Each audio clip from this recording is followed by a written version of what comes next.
Hey there, Miss Muse here talking to you about the details of your lab exam. I just want to quickly remind you that your lab exam will still take place tomorrow, Friday, January 20th, as planned.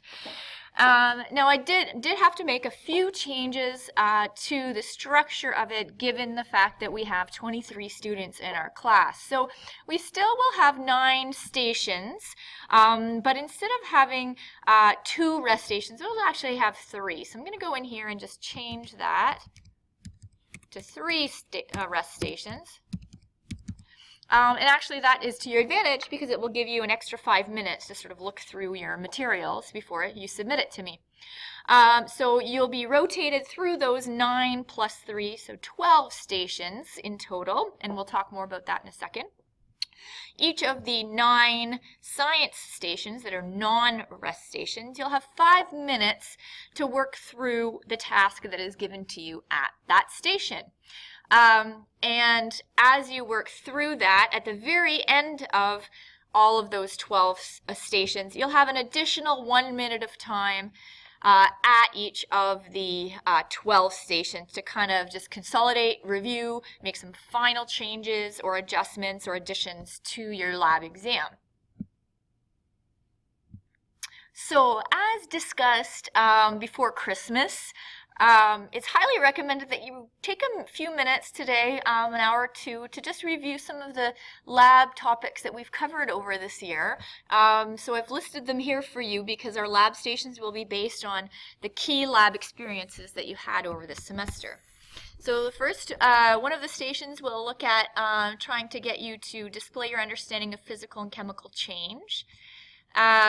Determining density, so you may want to go over some density calculations. Identifying gases, that is a station that we've altered, and instead that will be just a general science station. And so that general science station will involve, there'll be a couple of them. So think about maybe pieces of equipment that we might have used or some skills that we had to employ when we were doing lab experiments.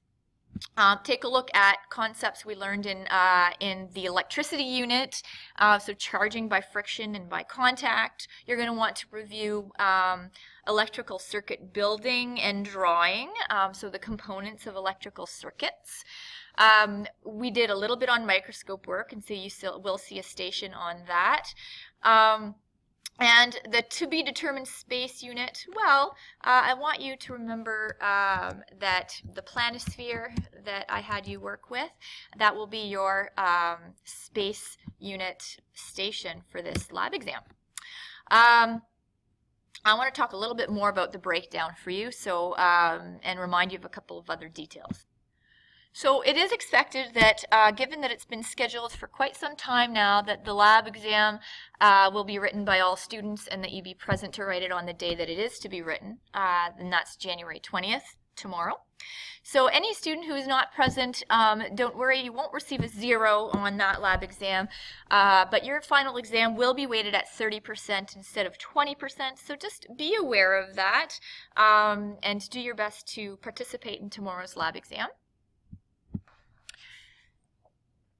So now that we're getting close to the lab exam, I want to give you some details around it. So you need to know that it's out of 90 marks, but it's really just weighted at 10% of your final grade. So that could be worth 1,000 marks or 5 marks. It really wouldn't make much difference. It's just all that it means is that each individual station of the 9 stations will be worth 10 marks, and will be of equal value. So this is how the class period will run on the day of the lab exam. So you'll find yourself in a regular classroom, and at the beginning of the lab exam, you will be given 2 minutes to read over your lab package. So you will get a package with a number of pages in it, each page being distinct for each lab station, with some tasks for you to complete. And so just as you would perhaps for a quiz or a test, you have 2 minutes to just read over your lab page, get oriented as to what is going to be asked of you during the class period. After the 2 minutes are up, you will begin to rotate through each of the 12 stations. And I'm going to discuss that and where you start and how you're going to get to where you need to be in the next little segment. But you're going to rotate through each of the 12 stations. So let's do the math here on this. So we have 12 stations, 5 minutes each. 12 times 5 is 60. So this rotating through the stations should take 60 minutes. We've already used up 2 minutes for a total of 62 minutes into the class period.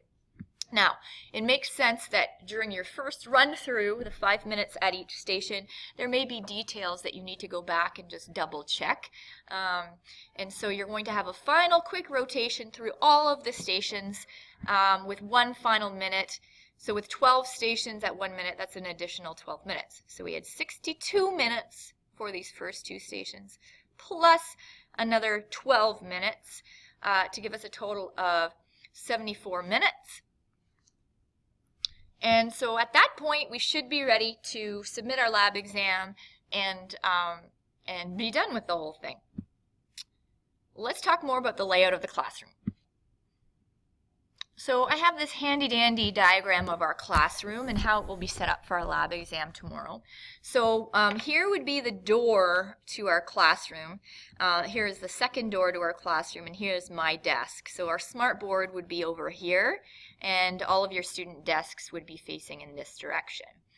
So we have the different stations located at each of the 9 lab benches, and the 3 rest stations located just at student desks in sort of this middle area. So as you move through the lab exam, you'll move in alphabetical order through the stations. So, and I'll get I'll give more detail on that in a second. So your chemistry lab station is here. So if you were beginning at station A, then you would go station A, B, C, D, E, F, G, H, and so on till you reach station L. Now, obviously, not everybody can start at station A, and so you may be starting at station E, for example. And so you would still make your way through each of the stations, E, F, G, H, I, and so on.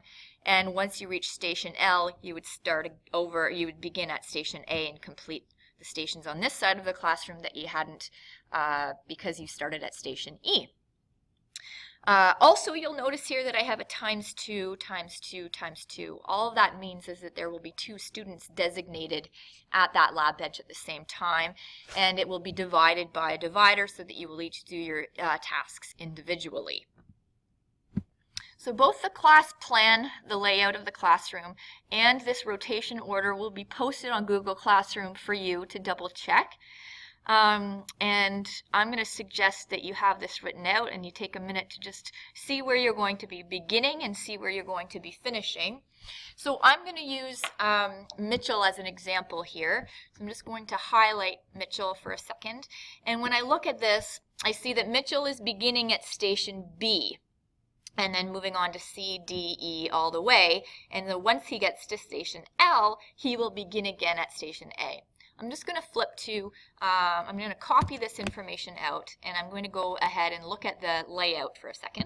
All right, so here I've posted Mitchell's order, his rotation order here. And so Mitchell will be starting at station B. And so when the lab exam begins, after you've taken a minute to read through your lab booklet, you're going to be at station B here, and then move to C, D, E, and so on and so forth. And once you get to station L, which is the rest station, you'll move back and complete station A, which you did not complete at the beginning. So I hope that helps to explain a little bit about how the day will run. If you have any questions or concerns, please feel free to email me at the school. I will be here all day to respond to your questions. And if for whatever reasons a question pops up over the course of this evening and tomorrow morning, the lab exam will be last period tomorrow, and so just make sure that you come and touch base with me at some point earlier in the day, either in the morning before classes or over the lunch hour. Take care and have fun studying.